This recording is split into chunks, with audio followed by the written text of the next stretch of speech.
Okay ठीक है, पहले देखते हैं कि शार्पनेस ऑफ रेजोनेंस कैसे फाइंड आउट करते हैं। तो वो हालांकि कल बता दिया था, एक बार फिर से उसको रिकैप कर लेते हैं। तो शार्पनेस ऑफ रेजोनेंस जो है वो ऐसे डिफाइन होती है, ये है आपके पास शार्पनेस ऑफ रेजोनेंस कि अगर आपके मतलब जो ग्राफ बनाया था हम लोगों ने करंट एम्पलीट्यूड का और फ्रीक्वेंसी का, उसी का टॉपिक है, ठीक है ना ये। हाँ, यही चीज़ है हमारे पास शार्पनेस ऑफ रेजोनेंस। तो इस चीज़ को हम डिफाइन कर चुके थे, अब एक बार खाली फिर से देख लेते हैं ब्रीफली। एक सेकेंड, लेट मी ओपन दी ओपन बोर्ड ओपन हो जाए पहले। ये ओमेगा नॉट बताया था, इसका रेजोनेटिंग फ्रीक्वेंसी कहलाती है, और डेल्टा ओमेगा 2 डेल्टा ओमेगा जो होता है वो क्या कहलाता है, उसका बैंडविड्थ कहलाता है सर्किट का ना। देखो ये चीज़, हाँ ये सुनो जरा ध्यान से सुनो, काम कीजिए। पहली चीज़ ये मैंने बताई थी कि अगर हम ग्राफ बनाते हैं, ठीक है ना, अगर हम ग्राफ बनाएंगे, मान लो ये एक वाई एक्सिस ले लिया और एक ऐसे मैंने एक्स एक्सिस ले लिया, ठीक। अब इसके बाद में अगर ग्राफ बनाया जाए तो ग्राफ किसके किसके बीच पहली बात बनेगा। मान लीजिए इधर मैंने ग्राफ बनाया एंगुलर फ्रीक्वेंसी ओमेगा के टर्म में, और इधर जो है ग्राफ बनाया वो करंट, इधर करंट को लिया, ठीक। और ग्राफ मान लीजिए कि इस तरीके का लगभग ऐसा कुछ ग्राफ जो है बनता है। ये सीरीज एलसीआर सर्किट में जो रेजोनेंस कंडीशन पे ग्राफ है वो है। अच्छा, अब यहाँ पर ये जो पॉइंट है ये पीक पॉइंट है, यानी यहाँ पर करंट की वैल्यू क्या होती है, मैक्सिमम होती है।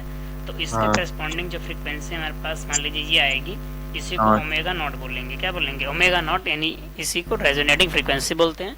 और इसके करस्पॉन्डिंग जो करंट यहाँ पर आती है, इसको इसकी मैक्सिमम करंट बोलते हैं। तो इसको यहाँ पर हम आई मैक्स से रिप्रेजेंट कर देते हैं, ठीक। इसके बाद में दो वैल्यूज फ्रीक्वेंसी की हम और सेलेक्ट करते हैं, जहाँ पर इसके करंट की वैल्यू इसकी मैक्सिमम वैल्यू की क्या होती है, 1/√2 टाइम्स होती है, यानी 1/√2 टाइम्स ऑफ आई मैक्स, ठीक। मैक्सिमम करंट का 1/√2 टाइम। तो इसके करस्पॉन्डिंग जो एक फ्रीक्वेंसी यहाँ पर है और एक फ्रीक्वेंसी यहाँ पर है, वैसे इधर ओमेगा 1 और ओमेगा 2 लेना चाहिए, बट बुक के अकॉर्डिंग यहाँ पर ओमेगा 2 लिया है, तो हम भी यहाँ पर वही ले लेते ताकि तुमको समझने में दिक्कत ना हो। दूसरी चीज़ यह है कि ये ओमेगा नॉट और ओमेगा 2 जो मैंने दो फ्रीक्वेंसीज ली हैं, इनके बीच की ये जो गैपिंग है, यानी कि जो डिफरेंस है, ये डिफरेंस डेल्टा ओमेगा कहलाएगा दोनों तरफ। क्या कहलाएगा, this is called delta omega. हाँ, तो ये जो टोटल गैप ओमेगा 1 और ओमेगा 2 के बीच में आता है, इसे हो जाएगा 2 टाइम्स ऑफ डेल्टा ओमेगा, और इसी को क्या कहा जाता है, 2 टाइम्स ऑफ डेल्टा ओमेगा जो हमारे पास है, इसी को बैंडविड्थ कहा जाता है, ठीक है ना। This is called the bandwidth of the series LCR circuit, ठीक है, ये बैंडविड्थ कहलाएगी। अब यहाँ से इसका मतलब जरा देखो, इसका मतलब क्या कि जो ओमेगा 1 है, ओमेगा 1 एक्चुअली है क्या, ओमेगा नॉट में क्या जोड़ा गया, डेल्टा ओमेगा ही तो ऐड किया गया है। इसका मतलब कि जो ओमेगा 1 है हमारे पास, वो कैसे आया है, omega not plus delta omega add करके ना। और ओमेगा 2 मतलब अब आगे गए हैं तो ऐड कर रहे हैं, और बैकवर्ड साइड आ रहे हैं तो यानी कि सब्ट्रैक्ट कर रहे हैं। तो यहाँ पे यहाँ पर ओमेगा नॉट से क्या किया गया है, डेल्टा ओमेगा को माइनस किया गया। अब हमें क्या करना है, इनका डिफरेंस निकाल लेते हैं, ठीक है ना। क्या निकाल लेंगे, इसका डिफरेंस कैलकुलेट करेंगे। तो डिफरेंस यानी आ जाएगा ओमेगा 1 माइनस ओमेगा 2।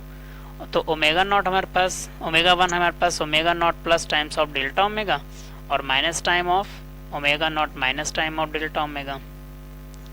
अब इसके ब्रैकेट्स ओपन करें तो ये हो जाएगा omega not plus delta omega, brackets open करेंगे तो ये हो जाएगा माइनस का ओमेगा नॉट, और ये हो जाएगा प्लस का डेल्टा ओमेगा। ओमेगा नॉट से ओमेगा नॉट हो जाएगा कैंसिल आउट, तो बचेगा कितना, 2 टाइम्स ऑफ डेल्टा ओमेगा। तो ये इनका मतलब डिफरेंस आ गया। और इसी चीज को बैंड एक सेकेंड, हाँ इसी चीज को बैंडविड्थ कहा जाता है सर्किट का। यहाँ तक की बात हो चुकी थी। अच्छा, इसके बाद में हम जानते हैं कि जो करंट की वैल्यू होती है, वी नो दैट जो करंट की मैक्सिमम वैल्यू आई नॉट, देखो मैक्सिमम वैल्यू को आई नॉट से रिप्रेजेंट किया है। अच्छा, एक बात जो तुम उस दिन पूछ रहे थे कि आई मैक्स लिख रहे हैं और आई नॉट भी है फिर भी आई मैक्स, ये जो आई नॉट लिखा हुआ है वो इसके वोल्टेज की इक्वेशन जो होती है ना, I is equal to I not sine omega t, ये उसका मैक्सिमम वैल्यू है। और ये जो आई मैक्स लिखा हुआ है वो सीरीज एलसीआर सर्किट में जो मैक्सिमम करंट फ्लो हो रही है वो मैक्सिमम वैल्यू है। ठीक है ना। हम्म, ठीक। तो हाँ, तो मैक्सिमम जो करंट फ्लो होती है वो मैक्सिमम करंट फ्लो होने वाली क्या होती है, वी नॉट अपॉन जेड के इक्वल होता है, ठीक है ना। और जो वी हम्म, नॉट है, जेड क्या है, Z is the square root of R square plus omega L minus 1 by omega C का होल ऑफ हम्म, स्क्वायर, यही था। अब हम क्या करते हम्म, हैं कि हमने दो फ्रीक्वेंसीज यहाँ पर चूज की हैं, एक ओमेगा 2 और एक ओमेगा 1। ये फ्रीक्वेंसी इस हम्म, तरीके की है कि यहाँ पर जो करंट की वैल्यू है, यानी ये जो आई नॉट की वैल्यू है, मतलब मैक्सिमम वाली, वो जो आई नॉट की वैल्यू है वो अपने पीक वैल्यू यानी आई मैक्स का कितना 1/√2 टाइम्स होगी। कितना होगी आई मैक्स का, 1/√2 टाइम्स होगी। और आई मैक्स भी मतलब इस सर्किट के अकॉर्डिंग मैक्सिमम करंट है, बाकी आई नॉट वी नॉट तो वही चलेगा जो वोल्टेज इक्वेशन में है। हम्म, तो अगर मान लीजिए हमने कोई एक फ्रीक्वेंसी ले ली, मान लो अच्छा एक बात और बताया था, ये जो ओमेगा 2 मतलब इधर से है, इसको लोअर कट ऑफ फ्रीक्वेंसी कहते हैं और इसको अपर कट ऑफ फ्रीक्वेंसी का। अब जैसे मान लो मैंने ओमेगा 1 टेक किया ना, एट ओमेगा 1, एक सेकेंड, इससे मैंने जो फ्रीक्वेंसी सेलेक्ट की एंगुलर फ्रीक्वेंसी, वो फ्रीक्वेंसी मान लो हमने ले लिया कि at omega is equal to omega 1 पे, ठीक। तो अब ओमेगा इक्वल टू ओमेगा 1 पर जो करंट की वैल्यू आई नॉट है वो क्या हो जाएगी, वो करंट की वैल्यू इतने आई मैक्स अपॉन √2 के, अच्छा ये भी आई नॉट तुम लिखना चाहो तो लिख सकते हो, ना लिखो तो कोई दिक्कत नहीं है। तो जो आई नॉट की वैल्यू है वो आई मैक्स अपॉन √2 के बराबर आ जाएगी, यही फ्रीक्वेंसी का मतलब है। अब इसके बाद देखो 1/√2 को तो क्या करो एज इट इज रहने दो, और ये आई नॉट ऑफ मैक्स क्या है, ये करंट है। और करंट क्या होती है, करंट होती है कितना, वोल्टेज अपॉन रेजिस्टेंस। रेजिस्टेंस। हाँ, ये वोल्टेज अपॉन रेजिस्टेंस होता है। तो यहाँ पर वोल्टेज का मतलब क्या है, वोल्टेज यहाँ पर वी नॉट है और रेजिस्टेंस आर है। अच्छा, आर। हाँ, इम्पिडेंस यहाँ पर नहीं लेंगे क्योंकि सिर्फ हम करंट की वैल्यू निकाल रहे हैं ना, इम्पिडेंस ना, सिर्फ रेजिस्टेंस ही चलेगा। और वैसे भी अगर आप एक बात और भी देखो, अगर तुम यहाँ इम्पिडेंस लिखना भी चाहो, मान लो अगर तुम यहाँ पर इम्पिडेंस लिखना भी चाहो, तो इम्पिडेंस जब तुम जेड एक सेकेंड, ये क्या हो गया, जब इम्पिडेंस तुम जेड लिखोगे भी, जेड इम्पिडेंस लिखोगे, तो ये कौन सी कंडीशन है, ये तो हम रेजोनेंट कंडीशन पे बात कर रहे हैं सारी। और रेजोनेंट कंडीशन पर जेड क्या होता है, आर ही के तो बराबर होता है, आर के इक्वल होता है। हाँ। तो मतलब वही बात है, समझ आए बात। हाँ। तो इसलिए 1/√2 और इसकी जगह पर हो जाएगा वी नॉट अपॉन आर, क्या हो जाएगा वी नॉट अपॉन आर, तो यानी कितना हो गया V naught upon √2 into R, यानी आई नॉट की वैल्यू क्या हो गई, आई नॉट की वैल्यू हो गई V naught upon √2 into R. अब सुनो क्या करेंगे, तो ये जो ओमेगा 1 की कंडीशन है इसको इक्वेशन 1 नाम दे दें। तो अब ये जितनी भी चीजें हमने यहाँ पर लेट की हैं इसको सबको यूज करते हैं, कहाँ पर, using in equation number 1। Equation number 1 है, सुनो बात को पहले, you don't have to write, simply watch it carefully and ask if any doubt, you can watch it later on, I will provide you link, okay। तो लिखने की tension नहीं करनी है, अभी पहले समझना है और ज़्यादा से ज़्यादा जितना हो जाए कर लेते। तो ओमेगा ओमेगा 1 के बराबर, तो अब क्या करेंगे इक्वेशन 1 में जब उसको सब्स्टिट्यूट करेंगे तो आई नॉट था और उस आई नॉट की जगह क्या हो जाएगा वी नॉट अपॉन √2, और राइट साइड में यहाँ पर क्या लिखा था वी नॉट लिखा था, और अपॉन स्क्वायर के अंदर क्या लिखा था आर स्क्वायर, और ओमेगा एल लिखा था, लेकिन हम omega is equal to omega 1 पे बात कर रहे हैं, तो इसका मतलब वो ओमेगा 1 एल हो जाएगा माइनस 1/ओमेगा 1 सी का होल स्क्वायर, समझ गए बात। अब यहाँ पर से क्या हो रहा है बताओ, वी नॉट से वी नॉट का टर्म क्या हो गया, कैंसिल आउट हो गया। तो जब वी नॉट से वी नॉट का टर्म कैंसिल आउट हो गया, क्रॉस मल्टीप्लाई करोगे तो यानी यहाँ भी 1 बचा, यहाँ भी 1 बचा, तो ये चीज इसमें इंटू होगी, तो ये एज इट इज रहेगी, यानी क्या बचेगा तुम्हारे पास square root of R square and this is omega 1 L upon omega C. वैसे इसका पूछा जानना मुझे रेयर ही लग रहा है, बट लेकिन चलो ठीक है बता देते हैं, √2 इंटू आर। अब क्या करोगे स्क्वायरिंग बोथ साइड, इसको सिंप्लीफाई करने के लिए क्या करेंगे स्क्वायरिंग बोथ साइड। थोड़ा सा सिंप्लीफिकेशन इसका टफ है अभी आगे, वो चीज ध्यान देना। तो आर स्क्वायर तो ठीक है, omega 1 L upon omega 1 C whole of square, और इधर स्क्वायर करेंगे तो √2 का 2 हो जाएगा, आर स्क्वायर का क्या हो जाएगा आर हो जाएगा, बोलो। अब इस साइड लिख रहे हैं, ठीक है। तो जरा देखो क्या होगा, यानी ये जो टर्म लिखी हुई है हमारे पास omega 1 L minus omega 1 C, इसको एज इट इज यहीं पर रहने दो, ओमेगा 1 एल अपॉन 1/ओमेगा 1 सेट 1 ऑफ ओमेगा 1 सी का होल ऑफ स्क्वायर, ठीक है। तो ये तो एज इट इज रहेगा, और इधर क्या लिखा हुआ है बोलो 2r स्क्वायर, और ये जो प्लस में आर स्क्वायर है ये यहाँ आएगा तो क्या हो जाएगा माइनस में आर स्क्वायर, माइनस में। तो कितना बचे आर स्क्वायर। अब ये स्क्वायर रूट जो है उधर भेजो तो omega 1 L upon omega 1 C, ये स्क्वायर जाएगा इधर स्क्वायर रूट, तो square root of R square which is R, बोलो सही है। इसका मतलब क्या मिला हमको, omega 1 L upon omega 1 C किसके बराबर हो गया, आर के, है ना, आर के क्या हो गया, बराबर हो गया। अब यहाँ पर एक काम और करते हैं, जरा देखो क्या करेंगे। नाउ यूजिंग, अब हम जानते हैं कि omega 1 actually lower cut off frequency थी, लेकिन वो मिली कैसे थी, वो omega not plus delta omega करके मिली थी। हाँ ओमेगा 1 जो है वो omega not plus delta omega करके ही मिली थी। तो अब वही चीज का हमें क्या करना है, यहाँ पर यूज करना है, तो ध्यान से समझना, ठीक। देखो सुनाई पड़ रहा है। हाँ। तो जो ओमेगा 1 है वहां पर omega not plus delta omega, तो यहाँ पर ध्यान से देखो, यहाँ पर ओमेगा 1 है और यहाँ पर, तो रखें इसके जगह पर, तो क्या हो जाएगा omega not plus delta omega into L और माइनस 1 बाय ओमेगा 1 की जगह पर यहाँ पर भी क्या लिखेंगे, omega not plus delta omega, और ये सी एज इट इज रहेगा, और ये किसके बराबर आ जाएगा, बोलो आर के। हाँ, तो ये टर्म हमारे पास किसके इक्वल आएगी, आर के इक्वल आ गई, ठीक। अब यहाँ पर एक काम करते हैं कि देखो एल यहाँ पर पहले से लिखा हुआ है, ध्यान से देखना जरा एक चीज, ये जो टर्म लिखा है वहां पर ओमेगा नॉट तो लिखा ही है, और एल मल्टीप्लिकेशन, तो इस टर्म से ओमेगा नॉट को कॉमन करते हैं, क्या करेंगे ओमेगा नॉट को, ओमेगा नॉट को कॉमन किया, एल तो पहले से ही लिखा था तो एल भी लिख लेते, जब ओमेगा नॉट कॉमन किया तो यहाँ पर क्या बचेगा 1, और यहाँ पर ओमेगा नॉट का टर्म है नहीं तो वो चला जाएगा डिवाइड में, जो टर्म नहीं है वो कहाँ चला जाएगा, डिवाइड में। फिर इसी तरीके से 1 अपॉन, यहाँ भी ध्यान से देखो तो ओमेगा नॉट यहाँ से भी कॉमन कर लेंगे, और सी पहले से लिखा था तो लिख ही देंगे, तो ओमेगा नॉट कॉमन किया तो 1 बचा, वहाँ भी वही चीज delta omega upon omega naught and this is equal to R. अब यहाँ पर से जरा देखो ओमेगा नॉट एल तो ऐसे ही रहेगा, और ये जो टर्म हमारे पास है 1 plus delta omega upon omega not का, ये ऐसे रहेगा, और ये चीज जो लिखी है वो 1 बाय ओमेगा नॉट ऑफ सी लिखी हुई है। एक काम करना है, जरा ध्यान से समझो, एक चीज समझाना चाह रहे हैं, जरा देखिए थोड़ी सी चीज, ठीक है। एक बात जरा देखो, या फिर यहाँ पर ऐसे देखो, ठीक है, देखो जरा, we know that omega naught square equal to 1 by L C, बोलो सही है। अब यहाँ पर से omega naught into omega naught इसको लिख सकते हैं 1 अपॉन एल सी। अब एक ओमेगा नॉट का यहीं रहने दो, ये सी डिवाइड में है तो यहाँ आएगा मल्टीप्लिकेशन में, और 1 अपॉन सी वहाँ चला गया तो वहाँ का एक ओमेगा नॉट यहाँ ले आए, तो कितना बनेगा ओमेगा नॉट एल, क्या बनेगा 1 अपॉन, यानी कि ओमेगा नॉट सी की वैल्यू क्या बनी 1 upon omega not of L. तो हम इसका उल्टा देखें यानी रेसिप्रोकल, यानी 1 बाय ओमेगा नॉट से क्या बनेगा ओमेगा नॉट एल, इधर भी उल्टा हो जाएगा। अब जरा समझो, यहाँ पर ये जो टर्म लिखा हुआ है ना 1 अपॉन ओमेगा नॉट सी, उसकी जगह पर हम ये वाला टर्म यूज करेंगे, बोलो सही है कि नहीं।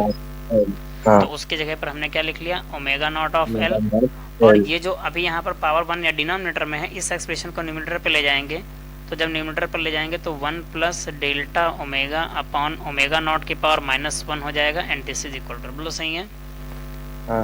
ओके, अब क्या करते हैं कि इसको तो समझ में आ ही गया, तो इसको डिलीट कर देते हैं। आर के इक्वल आ चुका है।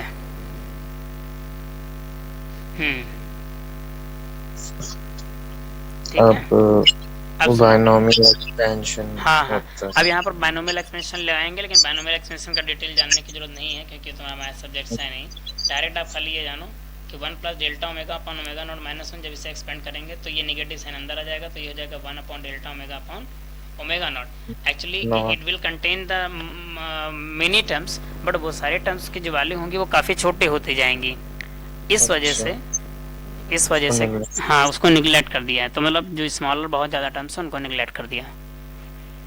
तो अब यहाँ पर से क्या मिला हमें ओमेगा नॉट एल, तो एज इट इज लिखा हुआ है, ये क्या लिखा है 1 plus delta omega upon omega not, और this is minus omega not of L, and ये बन गया हमारा 1 माइनस बोलो delta omega upon omega not, और ये हो गया आर के equal, this is equal to R. अब एक काम करते हैं, ठीक है ना, अब ऐसा करते हैं कि ओमेगा नॉट एल को कॉमन कर लेंगे, और जब ओमेगा नॉट एल कॉमन करेंगे तो यहाँ से क्या बचेगा 1 plus delta omega upon omega not, और यहाँ से ओमेगा नॉट एल कॉमन करेंगे तो बाहर माइनस का साइन है इसलिए -1 और माइनस माइनस प्लस, तो this is delta omega upon omega naught which is equal to R. क्या हुआ, 1 से 1 कैंसिल आउट हो गया, तो बचा क्या हमारे पास, ओमेगा नॉट ऑफ एल और 2 times of delta omega upon omega not. Upon not. ये आर के इक्वल। अब बताओ जरा, यहाँ से ओमेगा नॉट का टर्म यहाँ से क्या हो गया, कैंसिल आउट हो गया। या तो जब ओमेगा नॉट का टर्म कैंसिल हो गया तो बचा क्या, 2 टाइम्स ऑफ डेल्टा ओमेगा, और एल को डेल्टा इधर अपॉन में कर लेंगे तो ये हो जाएगा आर और अपॉन एल। ये हमें 2 डेल्टा ओमेगा की वैल्यू मिल गई। अब जो शार्पनेस ऑफ रेजोनेंस है वो कैसे डिफाइन करेंगे, 9। अरे ये शार्पनेस लिखा हुआ है, ठीक है।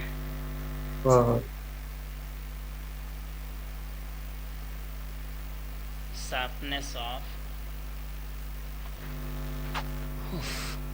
रेजोनेंस इज डिफाइंड है। अगर मैथमेटिकली देखा जाए शार्पनेस ऑफ रेजोनेंस को कैसे डिफाइन करेंगे, बैंडविड्थ अपॉन रेजोनेंट फ्रीक्वेंसी। देखो यही था कि मुझे लग रहा है ओमेगा नॉट ऊपर था, एक सेकंड इसको देखो, शार्पनेस ऑफ रेजोनेंस क्या है,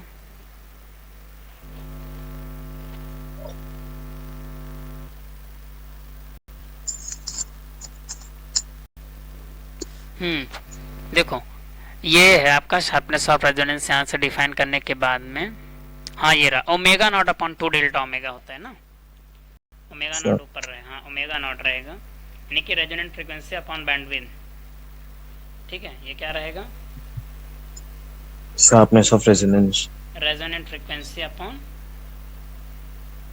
बैंडविड्थ। तो रेजोनेंट फ्रीक्वेंसी का मतलब ओमेगा नॉट, बैंडविड्थ का मतलब 2 डेल्टा ओमेगा। अब ओमेगा नॉट ऐसे रहेगा, अब 1 अपॉन 2 डेल्टा ओमेगा का मतलब क्या है, 2 डेल्टा ओमेगा का वैल्यू हम निकाल चुके हैं, ये देखो आर अपॉन एल। तो ये चीज़ क्या करेंगे, यहाँ रखेंगे, तो एल चला जाएगा ऊपर, तो क्या बनेगा, omega not L upon R, omega not L upon R बोलो।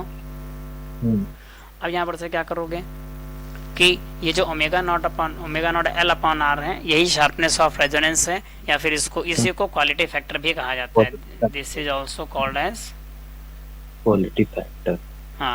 So this term is also called the quality factor and represented by capital Q, which can be written as omega naught L upon R. This is called the quality factor. किसका quality factor, circuit का। तो omega not L upon R is called the quality factor of the circuit. आप यहाँ पर से इसको देख सकते हो, omega not L upon R ना। ओके ठीक। अब ऐसा करिए, एक बार इसको देख लो, देन फिर आगे की बात। इसको रिकैप कर लेना, पढ़ लेना, ज़्यादा दिन नहीं करेंगे, बस खाली मुझे बता दिया एक आध क्वेश्चन उसके देख लेंगे, फिर उसके बाद में फिर इवनिंग में जब मिलेंगे तब बात करेंगे। तो तुमने रिवीजन कर लिया पूरा सब? अभी कर रहा हूँ मैं। करो फटाफट।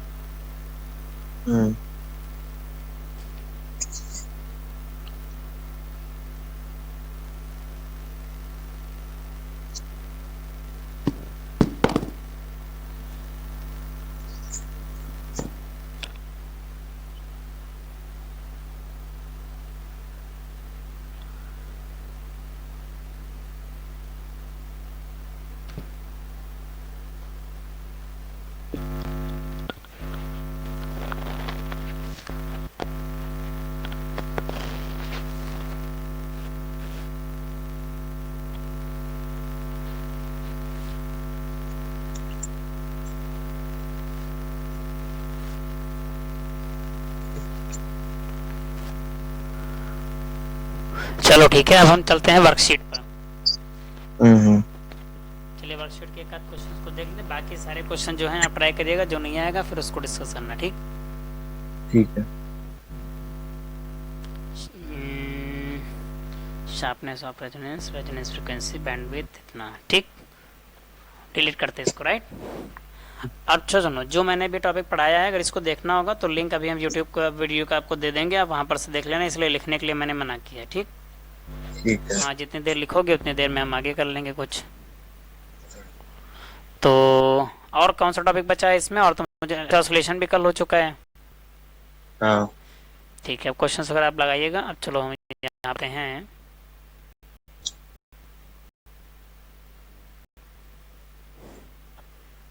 क्या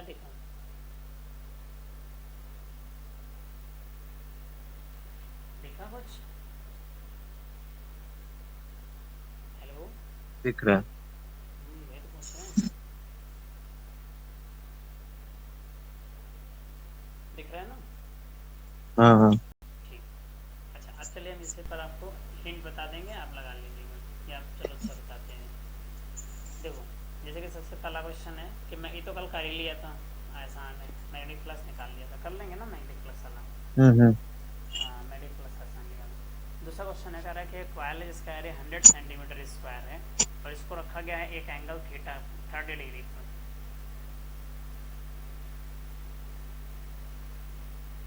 ठीक है ना? हाँ। At one angle of 30 degree, तो मतलब ये देखो यहाँ पर 30 डिग्री के एंगल पर रखा गया है और with magnetic field of 10⁻⁻1 Tesla. तो कहा गया कि मैग्नेटिक फील्ड इसका रिड्यूस किया गया है 0। ठीक है, फाइनल से इनिशियल चेंज किया गया और कितने सेकंड में 10⁻⁻4। तो इंड्यूस्ड ईएमएफ पूछ रहा है, बताओ कि क्या है। तो इंड्यूस्ड ईएमएफ निकालने के लिए यहाँ पर हम क्या करेंगे, देखो कॉइल का एरिया 100 सेंटीमीटर स्क्वायर दे रखा है सबसे पहली बार। एरिया कितना हो जाएगा, 10⁻2 तो लिखा ही है, 10⁻⁻4 से इंटू करेंगे तब मीटर स्क्वायर में कन्वर्ट होगा, तो एरिया हो जाएगा 10⁻⁻2 मीटर स्क्वायर। Metre square. इसका एरिया इतना आ गया और थीटा कितना है, 30 डिग्री, 30 डिग्री पर रखा गया है और मैग्नेटिक फील्ड जो स्टार्टिंग का है वो इतना है। तो हमें ईएमएफ निकालना है, तो फॉर्मूला देखो क्या लगाएंगे, फॉर्मूला लगाएंगे E equals to minus del phi by del t. अब डेल वाला फॉर्मूला लगाएंगे, ठीक। अच्छा, फ्लक्स निकालने के लिए पहली चीज फ्लक्स निकालनी है, तो फ्लक्स निकालेंगे कैसे, flux is known as B into A cos theta, flux is B A cos theta. अब यहाँ पर देखेंगे कि जो चीज़ चेंज हो रही है उसको हम डेल्टा के अंदर रखेंगे, बाकी को बाहर रखेंगे। तो हम ईएमएफ निकालने के लिए minus delta phi upon delta t का फॉर्मूला लगाएंगे। तो जब हम फाई की जगह पर रखेंगे बी ए कॉस थीटा, तो बदल क्या रहा है बताओ, फील्ड ही तो बदल रहा है। तो minus A into cos theta का टर्म बाहर रहेगा और del B upon del t का टर्म यहाँ रहेगा। एरिया कितना बचा था, 10⁻⁻2 और कॉस थीटा की जगह पर 30 और डेल बी का मतलब है कि फ्लक्स फील्ड में चेंज, और फ्लक्स स्टार्टिंग में कितना था, 10⁻⁻1। फ्लक्स कितना था, 10⁻⁻1। हाँ, तो इसका मतलब 10⁻⁻1 और बाद में 0 हो गया, तो ये फ्लक्स का चेंज मतलब सॉरी फील्ड का चेंज आ गया। तो नहीं बचेगा क्या, 10⁻⁻1 ही, और टाइम कितना है 10⁻⁻4। टाइम तो 10⁻⁻4 ही दिखा गया है, तो वही तो रहेगा टाइम। अब यहाँ पर से देखो ये बचा क्या, -1 तुम्हारे पास, 10⁻⁻2 और ये वाला भी -1 इसके साथ आ जाएगा, और ये जो -4 है ये ऊपर जाएगा +5 हो जाएगा, और cos 30 का वैल्यू हो जाएगा √3 अपॉन कितना, ये -4 ऊपर जाके +4 होगा ना। अच्छा 5 लिख दिया मैंने। हाँ, ये प्लस में 4 आएगा, तो माइनस ऐसे रहेगा। अब यहाँ पर क्या हो जाएगा, 2 3 10⁻1 केवल बचेगा, हाँ। ये बचेगा √3 अपॉन 2। तो अब इसको सॉल्व कर लेंगे हम, अपने सॉल्व कर लेना। अच्छा एक काम, एक सेकेंड को थोड़ा सा इसको स्क्रॉल करते हैं नीचे। हाँ, अब जरा सुनो, इसको सही से लिखो।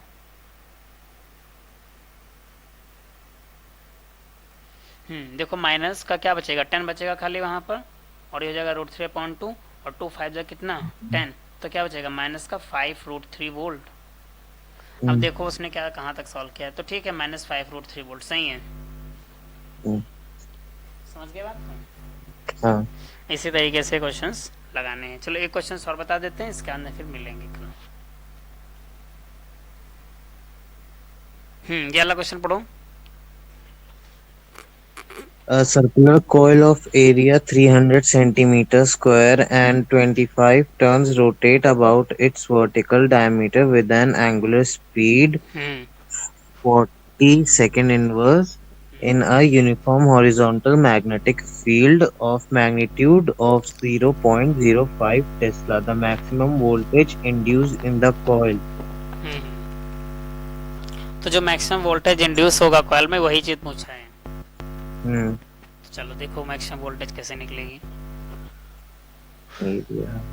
देखो सर्कुलर कॉइल, अब तुमको पता है एक फॉर्मूला, जब हम लोग पढ़े थे अल्टरनेटिंग करंट, तो वहां पर बताया था एक कॉइल ऐसे होती थी रेक्टेंगुलर, और उसको फील्ड के बीच में रोटेट करते थे, जो ईएमएफ इंड्यूस होता था उसका formula minus N A B omega आया था।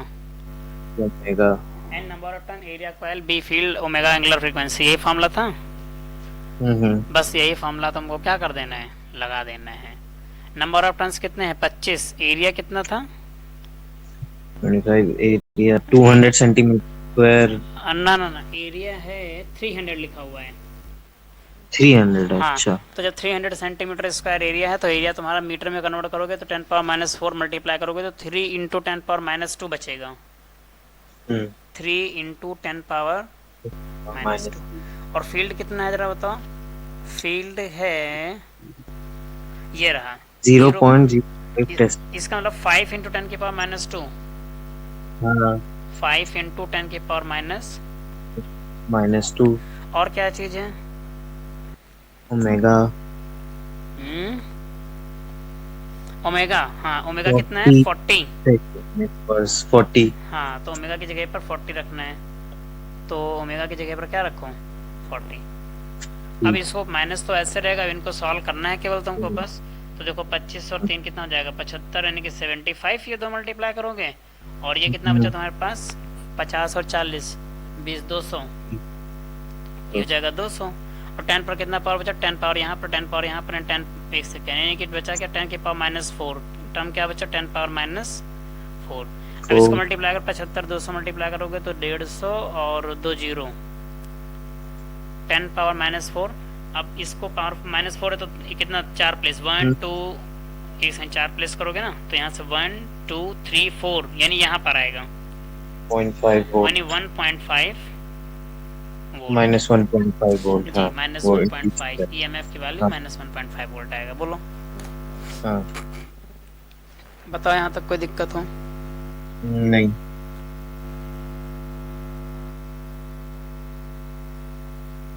तो ईएमएफ जो आएगा इसका। अच्छा ये बताओ बुक कौन सी लिया तुमने, वो सॉल्व के लिए कि क्या लिया है?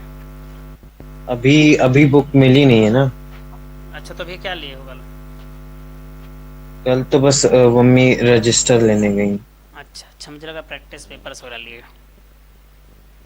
अभी लिए नहीं। बुक जो है ओसवाल के सीबीएसई से ले लो, उसके क्या बोलते हैं फ्लिपकार्ट से। हाँ ईएमएफ समझ में आ गया? हाँ। हाँ, तो इस तरीके से निकलेगा। अब इसके आगे सुनो एक बात, पहले इसको डिस्कनेक्ट करते हैं।